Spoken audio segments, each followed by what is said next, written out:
Hello, my name's Gary Schotten, and I'm sitting here in the country of Croatia, in the capital city of Zagreb, and I'm delighted to be a part of a trip here to help encourage businesses. But on a weekly basis, we talk to groups in developing nations, and particularly East Africa, and one of the questions that came up was a situation where someone had started in a chicken farm, raising, I think, eggs, but probably maybe broilers, I'm not sure. But the situation was such that after a period of time, they were selling their product, and they went bankrupt. And they said, what happened? How could this happen? Well, let me tell you, that's something that's extremely common in startup businesses, and I want to answer that problem or that situation to the best of my abilities, because we all could face that. We're working hard, and at the end of a period of time there isn't any money. Well, first of all, we have to look at every situation. We're calling this making profit. How do you actually make profit? And so when we look at a profit, we usually look at a time period of 1 year. How much profit did we make in 1 year? That's nice to know. We could look at a situation regularly and should be looking at how much profit did we make at the end of each month. So, you know, only if you were making profit in most of the months, or we had good profit in some months, and you add all the months together, then you could say at the end of the year you had this amount of profit. But let's go down further. Let's say that we were looking at each individual job that we did. We call the term job costing, but in this sense, just say making profit. At the end of each job, did you make a profit? And that's going to be a challenge or a situation where you've got to be able to keep some records, not a lot of records, but some just basic income records and expenses records on the individual job that you're doing. So let's take the chickens. Somehow these people got some chickens, I don't know how many. Let's just say that there was 100 chickens. And let's just say those chickens cost, as baby little bitty chickens, $2 each. That's not out of line in my country. And maybe at the end of the growing season, when they grew up from just babies to ready to lay eggs, that would be about 5 months. And so let's say at that point, these chickens cost $10 each.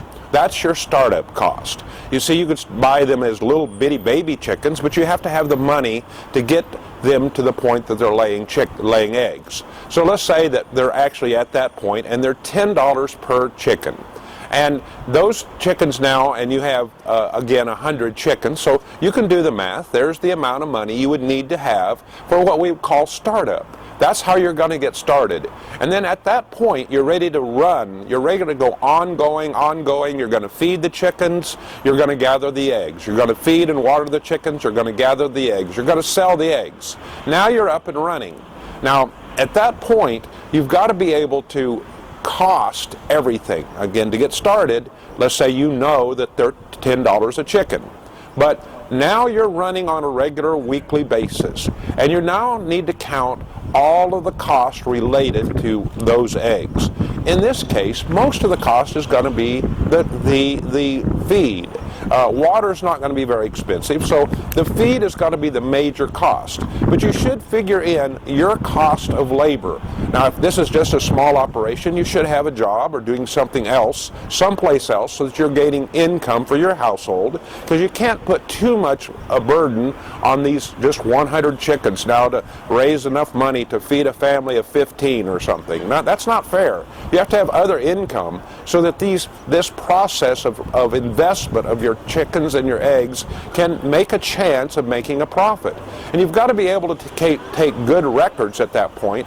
And at this point, you need to know, hey, these chickens are going to take some mixture of good food. You should have done your research so you know the best food. I know one of the foods is some fish, some dried fish, and some grain. And now you're going to have to look and see how much grain, how much fish, how much ingredients is necessary on each month, if let's say, to raise that 100 chickens. And that's a sum of running down to figuring out exactly what cost per egg to raise those chickens and make those eggs sellable.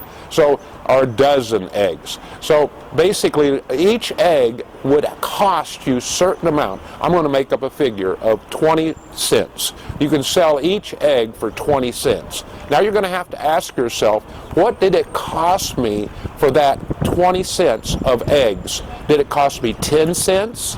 That's your cost of operation. And if you're not making your cost of operation, then you're not going to make a profit at the end of the month, end of the year. Well, why would I say just 10 cents? Well, most people do not figure their overhead, the cost of keeping things running. And my general range of thought is that in most cases your cost of direct expenses should be somewhere around 50% or 1/2 of your selling price of your product or service. Because that leaves you some room for overhead, the cost of things you didn't really count on related to directly those growing those chickens and those eggs.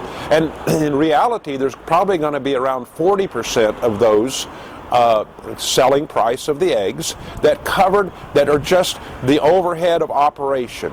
I know it may be hard to figure out to begin with, but if you're doing certain things, you're going to have some operation of just buying the gasoline for your car or going to town, those things that would be related. Most businesses should be targeting 10% profit. Oh, that sounds so small. Well, I'm telling you, it's pretty close. Most people that say, oh, I'm making 40% profit, they are not making 40% profit because they're not paying all the bills fairly out of that related to that. And so your profit is what's there after everything's paid. Absolutely everything, and most of the time it's going to be around 10% is a good target. And by the way, if you want to grow, you've got to take some of that 10% in order to buy your chickens, buy some growth chickens, buy some more chickens, and so that you're growing all the time, that you're always adding to your flock. Let's take some other products. Let's take someone that's making cakes. Well, to make a cake, what are the ingredients in making that cake? First of all, if you're making cakes, you probably could start maybe in your home. So you have very little overhead, very little cost of getting started. The ovens in your house, the cost of operations. When you move to a new location where there's actually a store, then you've got an overhead. So while you're in your house, that overhead is covered by your household.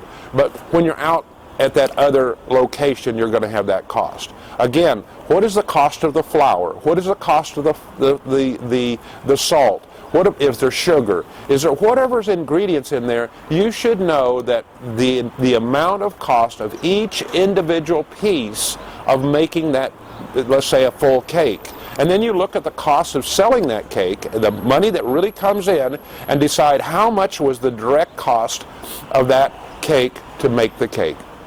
It goes in everything. If you're a tailor, like you're making this coat, what is the cost of the labor? What is the cost of the leather? What is the cost of the thread? You need to know that individual cost of each thing.